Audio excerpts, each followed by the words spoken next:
책을 사놓고 읽지 않고 이 장식용으로만 사용하는 사람들을 일컬어서 소위 소장파라고 합니다. 그러한 관점에서 신앙의 삶의 현장, 신앙도 어떤 삶의 현장에서 그 인격과 성품으로 사용되지 않으면서 늘 하나님 앞에 믿음을 주세요, 하나님 은혜를 주세요라고 기도하기만 하고 그 받은 은혜를 또 능력들을 간직하고 있다면 이를 책을 읽고도 사놓고도 읽지 않고 소장만 하는 소장신앙이라고 할 수 있을 것입니다. 하나님은 우리의 신앙이 단순히 소장하고 있는 신앙이 아니라 실제적으로 발휘되고 성장하고 자라나는 신앙이 되기를 원하시는 줄 믿습니다. 그러하기 위해서는 하나님께서 주신 보배로운 믿음에 우리가 매일매일 더해야 할 것들이 있다라고 우리가 오늘까지 해서 3주간에 걸쳐서 나누고 있죠. 그것은 바로 믿음의 덕을 더해야 하고, 덕에 지식을 더해야 하고, 지식의 절제를 더하고, 또 절제의 인내의 경건을, 경건의 형제 우애를, 형제 우애의 사랑을 더하여서 세상에 썩어 없어질 것들을 피하고 하나님의 신성한 성품에 참여하여 하나님을 닮아가야 하는 것입니다. 지난주에 믿음에 더해져야 할 덕과 지식과 절제가 무엇인지를 함께 나누었습니다. 오늘은 그 이후에 나오는 인내와 경건과 형제 우애와 사랑이 이 공급되어야 할 이유에 대해서 함께 말씀을 나누기를 원합니다. 우리가 우리를 부르신 삶의 자리에서 믿음으로 살아가려고 할 때에 왜 베드로 사도는 우리에게 인내가 필요하다라고 할까요? 우리의 믿음은 이론에만 머물지 않는 줄 믿습니다. 도서관에서 아니면 연구하여 쓴 논문의 결론을 가지고 구름을 타고 공중을 떠다닐 수는 없죠. 그러니까 생존 경쟁에서 치열한 우리를 부르신 삶의 현장에서 우리가 발을 딛고서 불신자와 함께 살고 함께 부딪히면서 발휘되어야 하는 생명의 역사가 바로 믿음이라는 것이죠. 믿음은 어쩌다가 한 번, 두 번 특별한 경우에 꺼내가지고 짠 하고 나는 이런 믿음을 가지고 있어라고 폼내는 것으로 끝나는 것이 아니라는 것이죠. 믿음은 주님 앞에 서는 그날까지 눈이 오나 비가 오나 바람이 부나 또 마음의 열망이 있거나 아니면 때로는 마음의 열망이 조금 식어 있거나 아니면 편안하고 넓은 길을 가고 싶다는 유혹과 내 마음대로 살고 싶다라는 생각들을 억누르고 말씀을 순종하며 살아내어서 우리의 삶에 형성되어져야 하는 거룩한 인격이요 성품이어야 한다는 것이죠. 그래서 믿음의 일상이라고 하는 것은 어떤 낭만이 아니라 생 리얼리티죠. 성도들의 일상은 마치 순풍과 함께 많은 아름다운 자연 경관을 바라보며 유람하는 유람선에 타고 있는 것이 아니라 거친 폭풍과 몰아치는 그 바다 한가운데 있는 그 물결과 바람과 폭풍우를 거슬러야 하는 싸움이라는 것이죠. 수많은 바람과 물결이 우리를 거슬러 몰아닥칩니다. 하나만 거스르고 그것만 넘어서면 우리에게 있어서 더 이상 파도와 바람이 없는 것이 아니라 그것을 넘어서면 또 다른 파도와 또 다른 폭풍과 또 다른 바람과 시련이 우리 앞에 마주하게 된다는 것이죠. 우리가 믿음으로 신의 성품에 참여하는 이 길을 가지 못하도록 끊임없이 방해한다는 것입니다. 쉽지 않죠. 로맨틱하지도 않습니다. 피를 흘려야 되고 처절하고 고달픈 적이 한두 번이 아니라는 것이죠. 그럼 그 속에서도 하나님께서 주신 보배로운 믿음으로 살려면 무엇이 필요할까요? 그 속에서 살아내기 위해서, 믿음으로 살아내기 위해서 필요한 것이 바로 인내라는 것이죠. 이 인내라는 단어는 헬라어로 히포모네라는 단어로 어떠한 환경 아래에서 버텨낸다라는 뜻을 가지고 있습니다. 그러니까 믿음으로 살기에는 너무나도 힘들게 보이는 우리가 살아가는 세상의 현실 아래에 참고 버티는 것이며, 격려하시는 분은 오직 하나님 한 분뿐이요 모두가 우리의 순례길을 방해하고 조롱하고 어리석다라고 비난하는 환경 아래에서 참고 버티는 것이 인내라는 것이죠. 여러분, 우리가 속해서 살아가는 세상은 어떠한 환경입니까? 내가 예수 믿고 믿음으로 살려고 노력하면, 하나님의 말씀에 기록된 대로 지키면서 살려고 노력하면 세상이 너 너무 잘한다, 너가 그렇게 살려고 하는 삶을 응원해 축복해, 그렇게 살도록 내가 도와줄게 라고 하는 세상 속에서 우리가 살아가지 않는다라는 것이죠. 교인 수가 10,000명 80,000명 돼서 믿지 않는 세상의 사람들을 만나지 않고 그 무리 안에서 살아간다고 해서 과연 그러한 평안한 인생이 우리 가운데 주어질까요?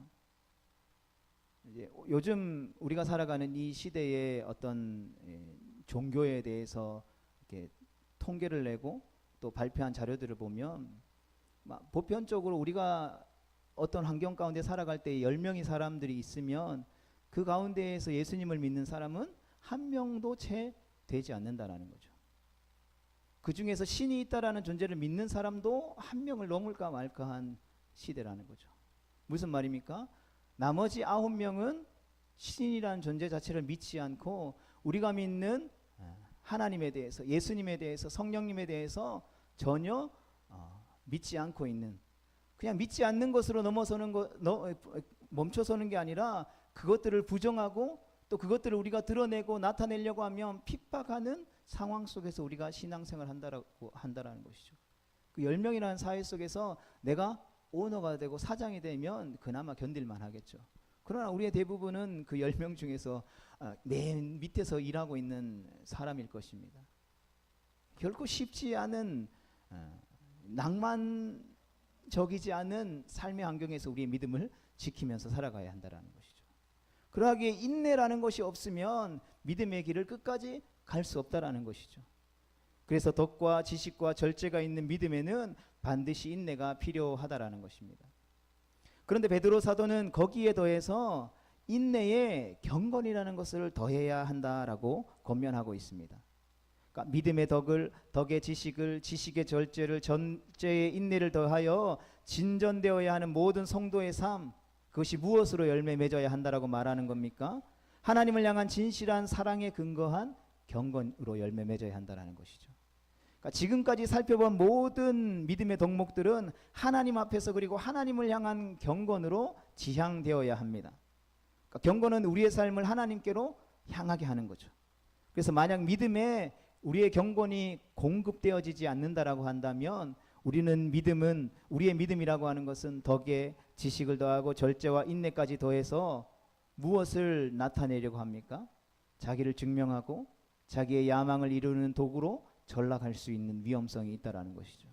그래서 베드로는 이러한 인내에 경건을 더하라라고 권면하고 있는 것입니다. 우리의 인생의 목적이 무엇입니까? 성경은 우리의 인생의 목적을 하나님을 영화롭게 하고 영원토록 그분을 즐거워하는 것이라고 했습니다. 그러나 타락한 우리의 본성은 하나님을 즐거워하는 것보다 자신을 즐거워하죠. 하나님을 영화롭게 하기보다는 자기에게 별을 달고 훈장을 달고 잘난 척하는 것을 더 좋아한다라는 것이죠. 사단은 교묘하게 우리 가운데 그것을 최고의 기쁨으로 여기도록 우리의 본성을 부추기고 유혹한다라는 것이죠. 우리의 조상 아담이 결정적으로 넘어졌던 것도 바로 자기를 추구하고 자기를 높이라고 하는 사단의 유혹에 넘어졌기 때문이라는 것이죠. 타락한 가인의 후예들이 함께 모여 시도했던 것 또한 자기 이름을 하늘까지 높이고자 했던 바벨탑 사건이었다라는 것이죠. 그러니까 우리의 믿음이라고 하는 그 믿음에 경건이 공급되어지지 않으면 믿음이 좋으면 좋을수록 그 믿음으로 자신의 대단함을 증명하려고 하는 것이 죄인된 인간이라는 것이죠. 그 좋은 믿음으로 좋지 않은 믿음을 가졌다라고 하는 사람들을 판단하고 정죄하는 신종 바리새인이 될 확률이 매우 높다라는 것이죠. 베드로후서 3장 우리 11절로 13절 말씀에 보면 이렇게 기록하고 있습니다.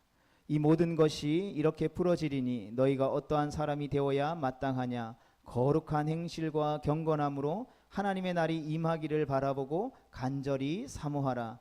그날에 하늘이 불에 타서 풀어지고 물질이 뜨거운 불에 녹아지려니와 우리는 그 약속대로 의가 있는 곳인 새 하늘과 새 땅을 바라보도다. 아멘. 베드로는 지금 우리가 살아가고 있고 보고 있는 이 땅과 하늘이 모두 불살라지고 의로운 하나님의 나라 새 하늘과 새 땅으로 완성되는 그날이 우리에게 온다라고 말씀하고 있죠. 그리고 그날 영광스러운 나라에 누가 들어갈 수 있느냐라고 물으면서 거룩한 행실과 경건함의 인격을 갖춘 자들이 들어갈 수 있다라고 말하며 바로 이 말씀을 대하고 있는 우리를 향하여서 너희가 그런 사람이 되어야 한다라고 권면하고 있다라는 것이죠. 그래서 믿음의 덕과 지식과 절제와 인내 그리고 그 위에 끊임없이 경건이 우리의 삶 가운데 공급되어야 하는 이유가 바로 여기 있다라는 것입니다. 그 다음에 무엇입니까? 바로 형제 우애이죠. 마태복음 22장 37절 39절에 보면 어떤 율법사가 예수님께 나와서 율법 중에 제일 큰 계명이 무엇입니까? 라고 물었습니다. 예수님 우리가 잘 알고 있는 것처럼 내 마음을 다하고 목숨을 다하고 뜻을 다하여 주 너희 하나님을 사랑하라 하셨으니 이것이 첫째 되는 계명이요 둘째도 그와 같으니 내 이웃을 내 자신과 같이 사랑하라라고 말씀하셨습니다. 여기서 첫 번째로 하나님을 사랑하라라는 것이 바로 경건인 것이죠. 둘째는 무엇입니까? 이웃을 사랑하는 것, 즉 형제 우애로 표현되어지는 것이죠. 예수님은 우리가 하나님을 사랑하고 하나님이 기뻐하는 경건한 믿음의 사람이라고 한다면 그 경건이 하나님께서 나와 동일하게 사랑하시는 지체들을 향한 형제 우애의 모습으로 반드시 드러나야 한다라고 말씀해 주고 있다라는 것이죠. 뿐만 아니라 야고보 사도도 참된 경건이 무엇이라고 했냐면 하나님 아버지 앞에서 정결하고 더러움이 없는 경건은 고아와 가부를 환난 중에 돌보고 또 자기를 지켜 새 속에 물들지 아니하는 것이다 라고 했습니다. 그러니까 경건이 하나님 앞에서 우리 자신을 세우는 삶의 태도에서 나오는 그의 인격과 성품이라면 그렇게 하나님을 경외하고 하나님을 두려워하는 사람 자신이 경외하는 하나님께서 사랑하시는 형제가 또는 과부나 고아로 있을 때에 어떻게 함부로 대할 수 있겠냐라는 것이죠. 하나님을 경외하듯이 그를 존중하고 돌보지 않겠냐라는 것이죠. 환난 중에 있는 그의 필요를 외면할 수 있겠냐라고 대묻고 있다라는 것이죠. 생명과 경건에 속한 모든 것이 참된 믿음으로 드러나면 그 믿음이 어디로 흘러가게 됩니까? 바로 형제를 사랑하고 형제를 섬기는 형제 우애의 자리로 당연하게 흘러가게 된다라는 것이죠. 우리가 하나님을 사랑합니다라고 말하면서 하나님께서 우리 가운데 허락해 주신 지체들을 사랑하지 않으면 동일하게 우리와 함께 그 거룩한 부르심을 받은 하나님이 생명 바쳐 사랑하셨던 그 지체를 사랑하지 않는 것이 바로 하나님을 사랑하지 않는 증거다라고 말하고 있는 것이죠. 우리가 하나님을 사랑하지만 형제와 지체들을 대할 때에 연약함이 있을 수도 있습니다. 그러나 그 연약함이 그 형제를 대하지 않는 핑계거리가 되어서는 안 된다라는 것이죠. 하나님께서 우리에게 주신 보배로운 믿음이 어디에서 활짝 꽃을 피고 열매를 맺습니까? 바로 경건이라는 것이죠. 하나님께서 우리를 사랑하시듯 우리도 하나님을 사랑하는 사랑과 열정으로 세속의 더러움과 썩어짐과 허무함에서 자신을 지키는 것, 그 어려운 현실 속에서도 여전히 하나님을 향한 경외의 태도를 유지하며 살아가는 경건이야말로 믿음의 꽃이라고 할 수 있는 것이죠. 그런데 이 믿음의 꽃이 열매로 맺혀지려면 경건이 바로 형제를 사랑하고 형제를 향하는 방향으로 나아가야 한다라는 것이죠. 그래서 우리의 믿음은 가만히 앉아 있을 수 없다라는 것입니다. 하나님께서 우리에게 주신 은혜로운 보배로운 믿음의 덕과 지식과 절제와 인내와 경건을 공급해야 하고 거기에 힘써 사람과 사람 사이에 거짓 없는 사랑인 형제 우애가 더해져야 한다라는 것이죠.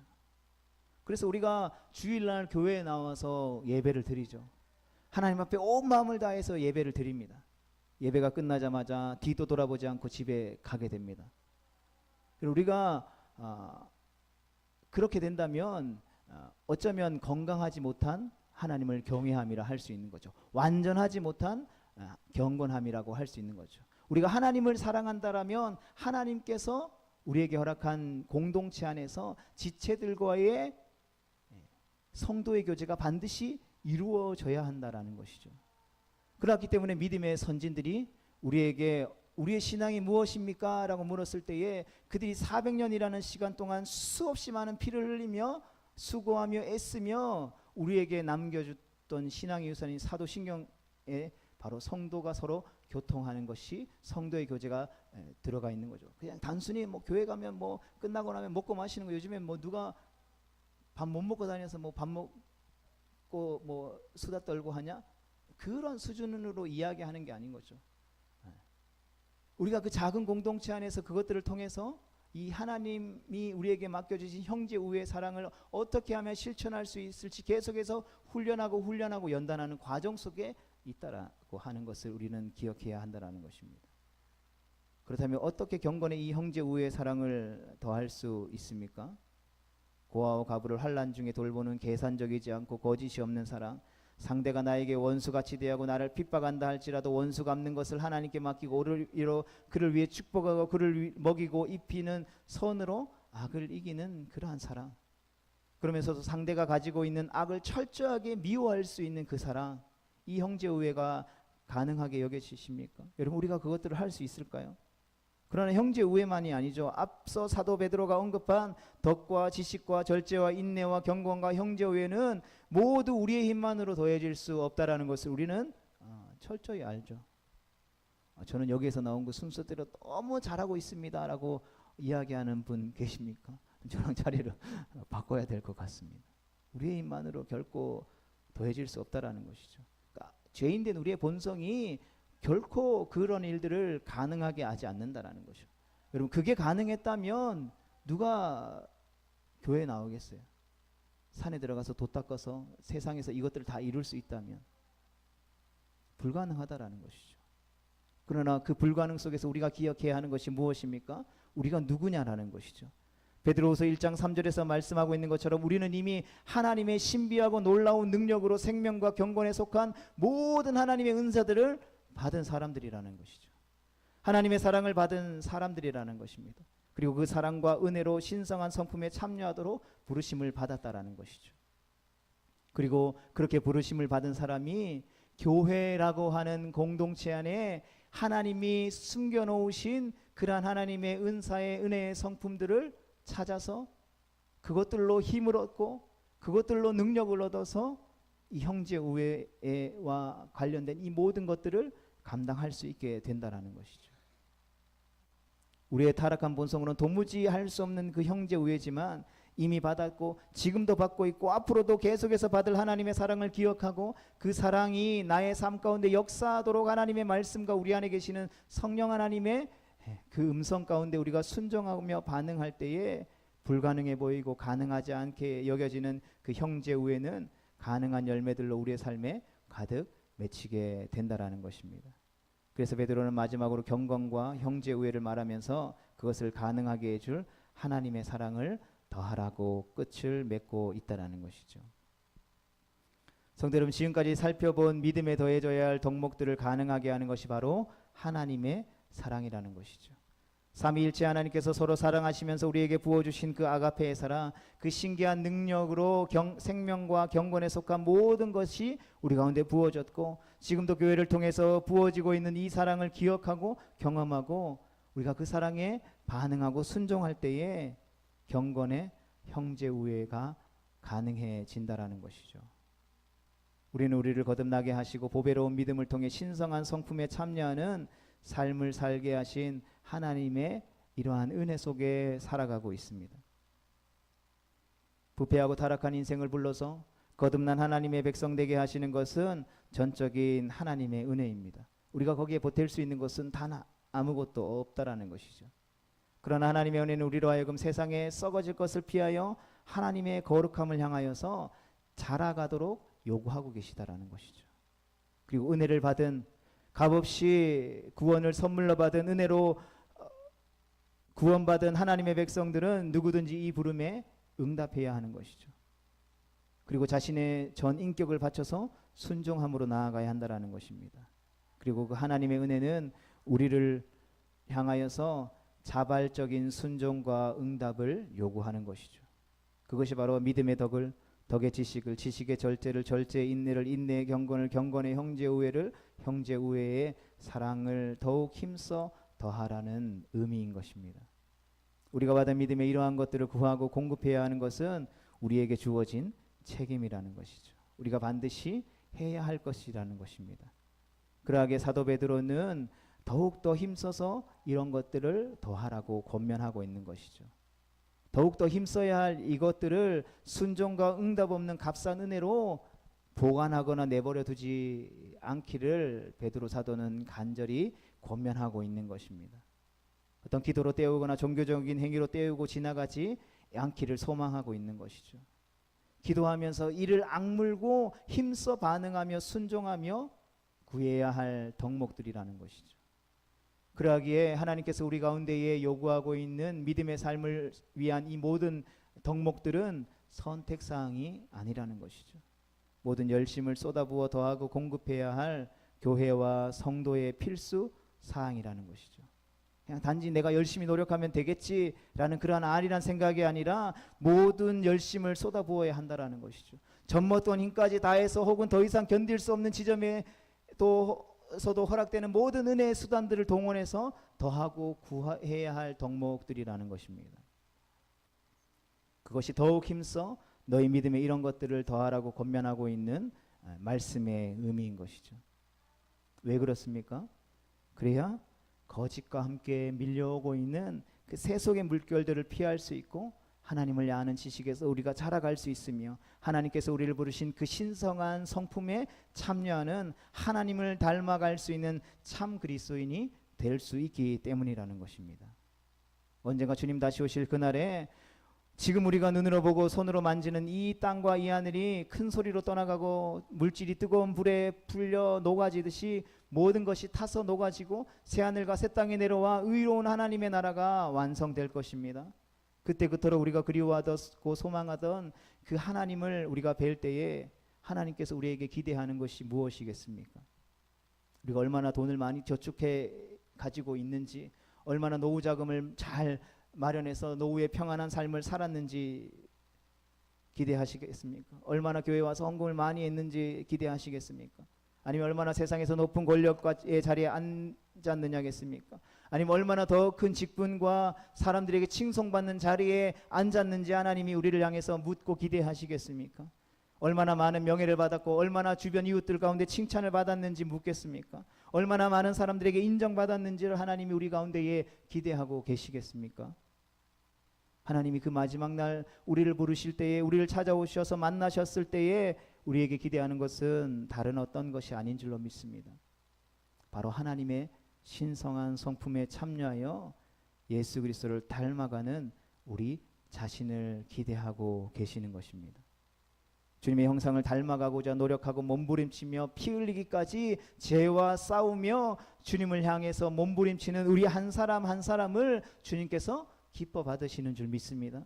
그 닮아가고자 몸부림치는 삶 속에서 주님의 마음을 알아서 주님의 마음으로 행하고 주님의 눈물과 걸음을 알아서 우리 흘리는 눈물과 우리가 걷는 그 걸음이 하나님의 눈물과 걸음이 되는 것, 하나님이 그것을 기뻐하시고 마지막 날에 그것을 기대하고 계시다라는 것입니다. 바라기는 우리에게 주님이 요구하시는 이 책임을 우리가 회피하거나 아니면 낯설게 여기지 않고 우리에게 주신 그 은혜 아래에서 자발적으로 순종함으로 기쁨으로 감당해 나아갈 수 있게 되기를 주님의 이름으로 축복합니다. 주님 앞에서 그날 잘했다, 착하고 충성된 내 아들아 내 딸아 라고 칭찬받는 우리 모두가 되어질 수 있기를, 우리를 부르신 삶의 자리가 될 수 있기를 주님의 이름으로 축복합니다.